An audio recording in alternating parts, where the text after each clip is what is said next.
پہلی شرط جو بیعت کرنے والا کرتا ہے، احمدیت میں شامل ہونے والا کرتا ہے، جس پر عمل کرنے کا عہد کرتا ہے، وہ یہ ہے کہ بیعت کنندہ سچے دل سے عہد اس بات کا کرے کہ آئندہ اس وقت تک کہ قبر میں داخل ہو شرک سے مجتنب رہے گا، شرک سے بچتا رہے گا۔ حضرت مسیح موعود علیہ الصلوۃ والسلام ایک جگہ فرماتے ہیں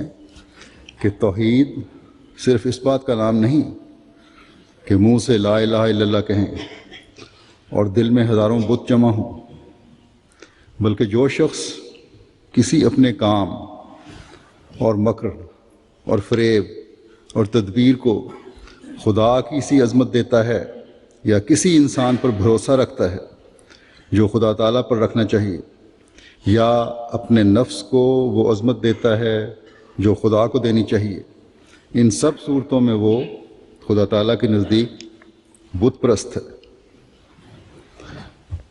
بت صرف وہی نہیں ہیں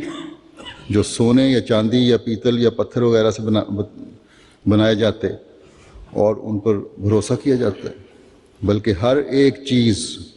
یا قول یا فعل، کوئی بات، کوئی چیز، کوئی عمل جس کو وہ عظمت دی جائے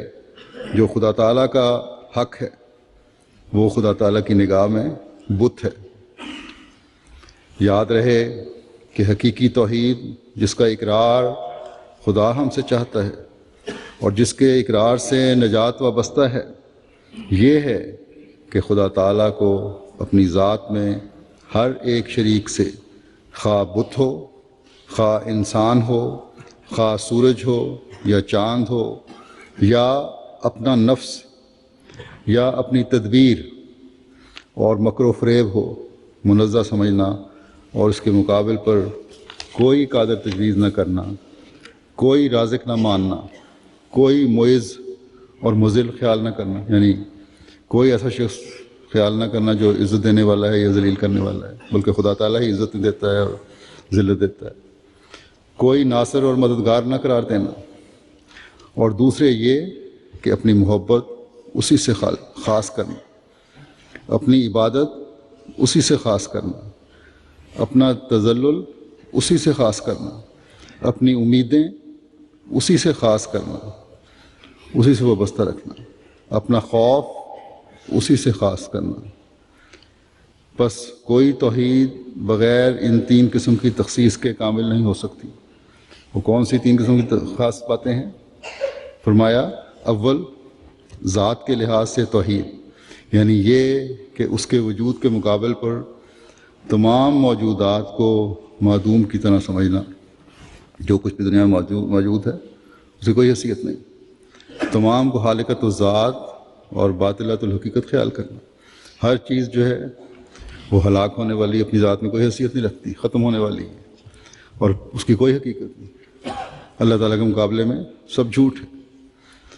دوم، صفات کے لحاظ سے توحید، یعنی یہ کہ ربوبیت اور الوہیت کی صفات بجز ذات باری کسی میں قرار دی جائے، کہ رب صرف ہمارا خدا ہے، وہی ہمارا پالنے والا ہے، اور وہی ہے جس کو خدائی طاقت حاصل ہے، جو تمام طاقتوں کا سرچشمہ اور منبع ہے، اور جو فرمایا اور جو بظاہر رب الانواع یا فیض رسان نظر آتے ہیں، یا مختلف قسم کے جو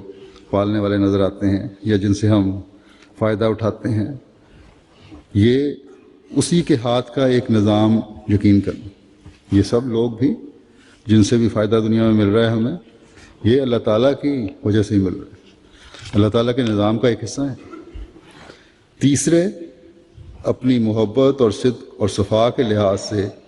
توحید، یعنی محبت وغیرہ شعار عبودیت میں دوسرے کو خدا تعالیٰ کا شریک نہ گرداننا اور اسی میں کھوئے جانا۔ عبادت صرف اور صرف اللہ تعالیٰ ہے۔